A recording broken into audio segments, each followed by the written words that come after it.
लेकिन दूसरे ही लम्हे ठिठक गया। गैलरी के बीचों बीच उसे स्विच बोर्ड नजर आ गया था, जिस पर 2-3 बटन प्रेस हुए नजर आ रहे थे। ब्रूनो ने बटन ऑफ कर दिए और उसके साथ ही गैलरी के दरवाजे के ऊपर मौजूद रोशनदान तारीक हो गया। ब्रूनो ने सर हिला दिया। वो समझ गया था कि बाहर जलने वाली बत्तियां बुझ गई हैं। वो तेज तेज कदम उठाता आगे बढ़ा और फिर उसे खुले हुए दरवाजे के अंदर नाइट बल्ब चलता दिखाई दिया। साथ ही मेज पर मौजूद टेबल लैंप चल रहा था और रजाई एक तरफ रखी हुई थी।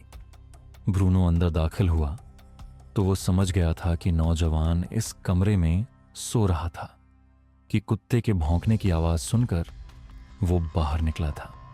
ब्रूनो ने स्विच ऑन किया तो उसे ड्रेसिंग रूम का अखबी दरवाजा भी नजर आ गया। वो दरवाजा खोलकर अंदर दाखिल हुआ और फिर उसे अलमारी में लटके हुए मुख्तलिफ रंगों के सूट नजर आ गए। ब्रूनो ने जल्दी से अपना लिबास उतारना शुरू कर दिया। चूंकि उसका कद कामत और जिस्मानियत तकरीबन उस नौजवान से मिलती जुलती थी जिसकी कोठी पर वो उस वक्त मौजूद था, इसलिए उसने लिबास बदलने का इरादा किया था, क्योंकि उसे मालूम था कि लैबोरेटरी से उसका हुलिया और लिबास की तफसीलात चेकिंग पार्टी को ज़रूर मुहैया की जाएंगी। थोड़ी देर बाद ही वो नए लिबास में था। उसने अपना ओवरकोट उठाया और अंदरूनी अस्तर में एक जगह अपनी 2 उंगलियां डालकर उसको बेरहमी से फाड़ दिया और फिर अपना हाथ अंदर डाल दिया। चंद ही लम्हों बाद जब हाथ बाहर निकला तो उसमें एक छोटी सी डिब्बिया मौजूद थी। उसने डिब्बिया का ढक्कन खोला। डिब्बिया के अंदर एक नीले रंग का छोटा सा कैप्सूल मौजूद था। कैप्सूल को देखते ही ब्रूनो की आंखों में तेज चमक लहराई और उसने जल्दी से डिब्बिया का ढक्कन बंद किया और फिर डिब्बिया को कोट की छोटी सी जेब में डालकर उसने जेब के ऊपर लगे हुए 2 बटन बंद कर दिए। अब वो डिब्बिया महफूज थी। ब्रूनो ने उसके बाद लिबास की जेबों में मौजूद दूसरी चीजें निकालकर नए लिबास की जेबों में भरनी शुरू कर दी। जब उसे इत्मीनान हो गया कि कोई चीज बाकी नहीं रही तो उसने लिबास उठाया और उसे लेकर घोंसलेखाने में दाखिल हुआ। चंद लम्हों बाद वो उस पुराने लिबास के ढेर को आग लगा चुका था। वो वहीं खड़ा रहा जब तक लिबास पूरी तरह न जल गया। उसने उसकी राख वॉश बेसिन में बहा दी और फिर इत्मीनान भरी नजरें डालता हुआ वापस गैलरी में आया। नौजवान की लाश अभी तक वहीं मौजूद थी। उसने टांग से पकड़कर उस नौजवान की लाश को घसीटा और उसे दोबारा ख्वाबगाह में लाकर उल्टा कर बिस्तर पर डाल दिया और एक तरफ पड़ी हुई रजाई उसके ऊपर डाल दी। फिर नए ओवरकोट की अंदरूनी तरफ मौजूद स्टेन गन की मौजूदगी की तसल्ली कर लेने के बाद वो गैलरी का दरवाजा खोलकर बाहर आ गया। उसने दरवाजा बंद करके बाहर से उसकी कुंडी लगा दी। चंद लम्हे वो खड़ा बाहर की सोंबों लेता रहा। जब उसे किसी की मौजूदगी का कोई तासुर न मिला तो वो बजाय फाटक खोलकर बाहर निकलने के छोटी दीवार फांद कर बाहर सड़क पर आ गया। अंधेरे में दरमियानी सड़क सुनसान पड़ी थी। वो बड़े इत्मीनान से चलता हुआ एक तरफ बढ़ गया। अभी वो थोड़ी ही दूर गया होगा कि अचानक एक मोड़ मुड़ते हुए फौज के चंद सिपाही उसे एक चौक पर टहलते हुए नजर आए। उसे ख्याल आ गया कि चूंकि अभी तक उसका पता न चल सका होगा, इसलिए बाकायदा नाकाबंदी की जा रही है। चंद लम्हे खड़ा सोचता रहा कि आगे जाए या वापस चला जाए। फिर उसने कंधे छपटे हुए आगे जाने का फैसला किया, क्योंकि उसके ख्याल के मुताबिक उसका वक्त ज्यादा कीमती था। उसने एक हाथ ओवरकोट के अंदर इस तरह डाल दिया जैसे उसे काफी सर्दी लग रही हो और फिर वो तेज तेज कदम उठाता आगे बढ़ने लगा। उसकी चाल में खुद एतमादी थी। सिपाही उसे देखते ही चौंक पड़े और फिर उन सब के हाथ तेजी से स्टेन गनों पर जम गए और उनकी तेज नजरें उस पर जमी हुई थीं, जबकि वो बड़े मुतमीन अंदाज में चलता हुआ उनकी तरफ बढ़ा चला जा रहा था। उसे मालूम था कि ऐसे मौके पर खुद एतमादी ही तमाम मसाइल हल कर देती है। हॉल्ट, वहीं रुक जाओ और दोनों हाथ बुलंद कर लो, अचानक एक सिपाही ने चीखते हुए कहा और साथ ही बाकी सिपाहियों ने भी अपनी गनें उसकी तरफ सीधी कर दी। ब्रूनो उनकी आवाजें सुनकर यूं चौंका जैसे उसने पहली बार उन्हें देखा हो।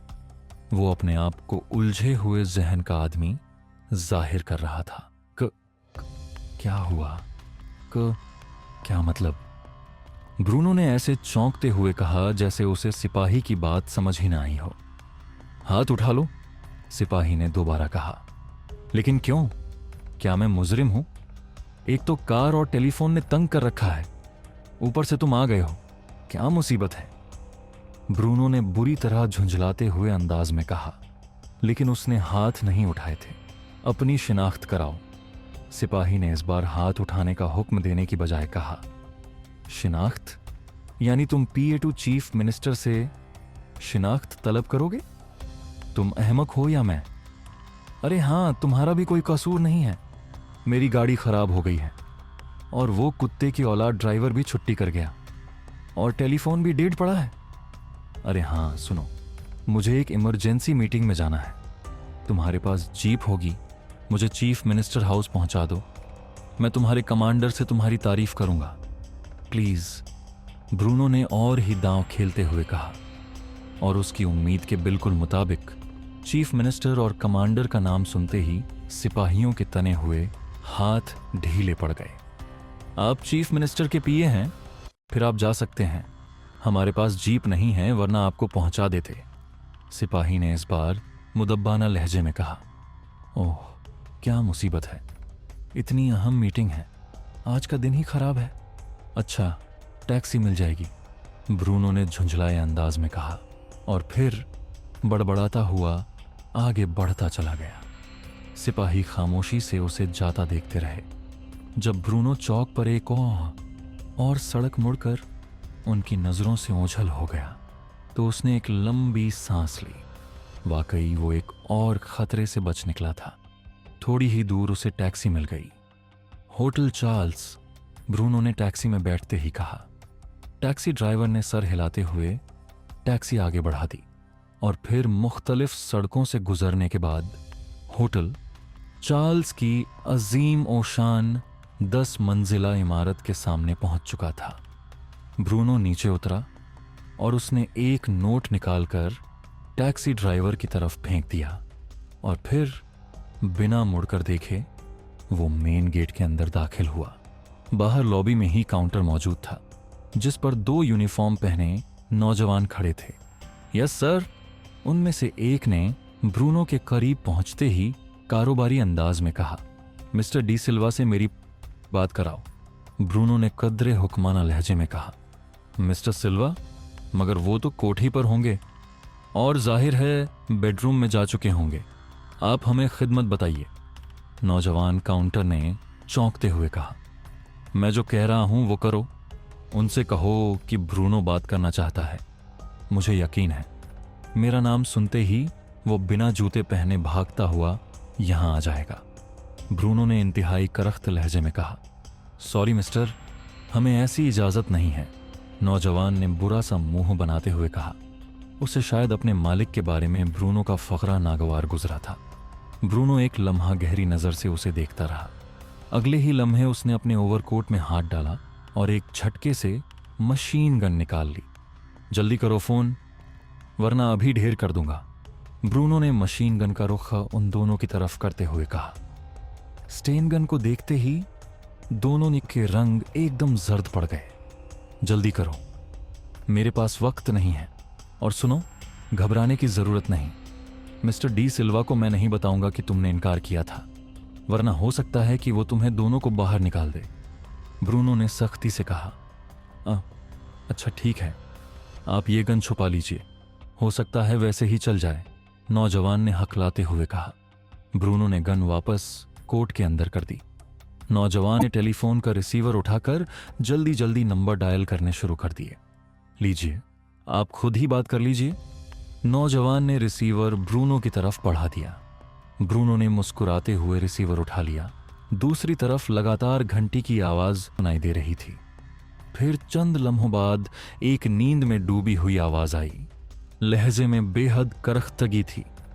जीगर फाल, ब्रूनो ने मुंह काउंटर से दूसरी तरफ करके सरगोशियाना अंदाज में कहा ताकि काउंटरमैन उसकी आवाज न सुन सके।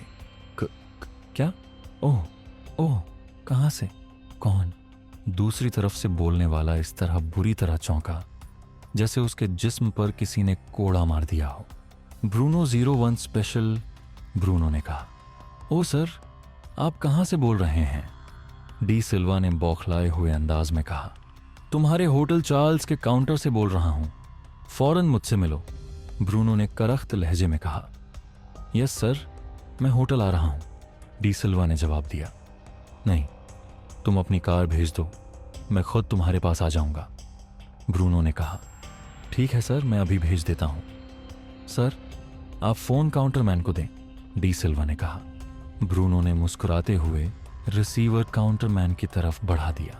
वो चंद लम्हे कुछ सुनता रहा और फिर ओके सर कहकर रिसीवर क्रैडल पर रख दिया। आप मेरे साथ तशरीफ लाइए सर, मैं आपको मखसूस कमरे में पहुंचा देता हूं। जब तक कार ना आए वहां ज्यादा महफूज रहेंगे, काउंटरमैन ने जल्दी से काउंटर से बाहर निकलते हुए कहा। ब्रूनो ने सर हिला दिया और फिर बड़े मुतमिन अंदाज में काउंटरमैन के पीछे चलता हुआ दाईं तरफ जाने वाली राहदारी में मुड़ गया। सीन तब्दील होता है। इमरान ने कार का रुख कैफे निशात की तरफ मोड़ा और फिर कार उसके बिल्कुल सामने जाकर रुक गई। लीजिए साहब, कैफे निशात आ गया है, इमरान ने साथ वाली सीट पर बैठे हुए एक लंबे तड़ंगे और बड़ी बड़ी मूंछों वाले नौजवान से मुखातिब होकर कहा। अच्छा, कोई चुस्की लगानी हो तो तुम भी आ जाओ, नौजवान ने मूंछों पर हाथ फेरते हुए कहा। चुस्की? सॉरी, मेरे मुंह का जायका खराब हो जाएगा, अभी 2 बोतलें खालिस व्हिस्की की पीकर घर से निकला हूं, इमरान ने बड़े मासूम लहजे में कहा। क्या कहा? तुम और 2 बोतलें खालिस व्हिस्की की? अपनी शक्ल देखी है पिद्दे? नौजवान ने हकारत आमेज नजरों से इमरान की तरफ देखते हुए कहा, जिसके चेहरे पर हमाकत पूरी आबो ताब से जलवागर थी। शक्ल? क्यों, क्या शक्ल देखकर शराब का परमिट मिलता है? इमरान ने सामने लगे बैक मिरर को देखते हुए कहा। यह शायद तुम मुझ पर रोब झाड़ने के लिए हरकतें कर रहे हो, लेकिन अब मैंने भी फैसला कर लिया है कि तुम्हें 2 बोतलें खालिस व्हिस्की की पिलाऊंगा, ताकि तुम्हें भी मालूम हो कि 2 बोतलों का क्या मतलब होता है। आओ मेरे साथ, नौजवान ने तंजिया अंदाज में कहा और साथ ही उसने इमरान का बाजू इस अंदाज में पकड़ लिया जैसे अब वो उसे घसीट कर अंदर ले जाना चाहता हो। मगर बिना तारुफ के इतनी बेतकल्लुफी? इमरान ने गड़बड़ाते हुए अंदाज में कहा। ओहो, तहजीब याफ्ता बनने की कोशिश कर रहे हो? मेरा नाम वुल्फ है, समझे?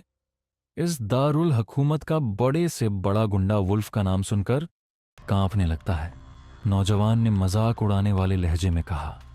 मगर मेरा जिस्म तो नहीं कांप रहा, इसका मतलब है मैं गुंडा नहीं हूं। लेकिन वुल्फ तो भेड़ी को कहते हैं, तुम्हारी शक्ल तो भेड़ जैसी है, फिर तुम भेड़िया कैसे बन गए? इमरान ने बड़ी मासूमियत से कहा।